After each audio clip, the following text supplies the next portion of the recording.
I often find myself chatting with very frustrated folks whose climate resilience work has ground to a complete halt. They started their work, but they can't get traction. Everyone seems to be pulling in different directions. They're all doing their own thing. This is one of the major causes of resilience initiatives failing. I call it duplication paralysis. By the end of this video, you'll understand the causes of this frustrating roadblock and also have a few tips on how to move forward on your journey towards climate resilience.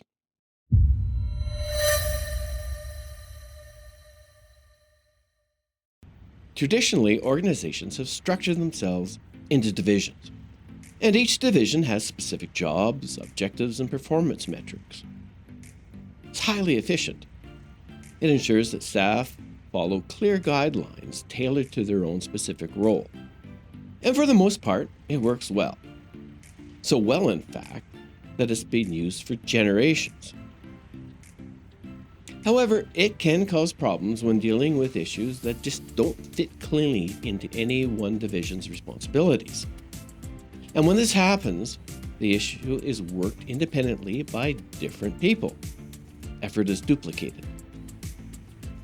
And things get even more complicated when those groups become aware of each other's efforts. It gets competitive. They jostle for limited funds and resources. Since a proposal addresses a proponent's own specific objectives, they defend their turf at the expense of supporting those initiatives from anybody else. And it becomes an even bigger problem when success demands contributions from other branches. Let's think about a sustainable development group, for instance, that sponsors a project that requires effort and budget from maintenance. Maintenance can see their workload and costs go up, but the benefits accrue to the sustainable development group. They don't see very much in it for themselves.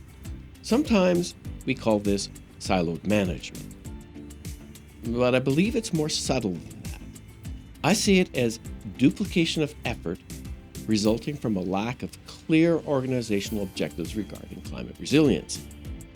This happens when there is no direction from senior decision makers on their climate priorities. Let me give you an example. Once I proposed a climate assessment to a long-term client. I told him that he could reduce possible disaster recovery costs. He confided that he couldn't justify the effort. The cost for doing the work would come out of his budget. Disaster recovery, on the other hand, was covered by other departments through their budgets. He didn't want to front the project. This would take time and effort he would otherwise spend meeting his own goals. Climate change affects the entire organization. It doesn't fit neatly into any one particular branch. So, by its very nature, it lends itself to this duplication paralysis. So what can we do about it? First, success demands advocacy from senior management. They have to set clear objectives that translate into performance metrics specific to each division. We've observed that successful climate resilience only happens when senior management buys into the work and communicates this priority to the entire organization. Second, each climate risk should be handled by a cross-functional team. Each member provides insight into how their department can contribute and share responsibility. While one person should still be the risk owner, they should consult with the team to come up with the best overall solution. Finally, good communication is paramount, and this may require developing organization-wide risk registers, collaborative workspaces, or any other way they can think of to stimulate conversation across departmental boundaries. This is hard work, and when it's done successfully, climate resilience is successful. When it's not, the work stalls. In the end, the effort taken by senior management to champion climate resilience saves both time and money. Thanks for joining me today.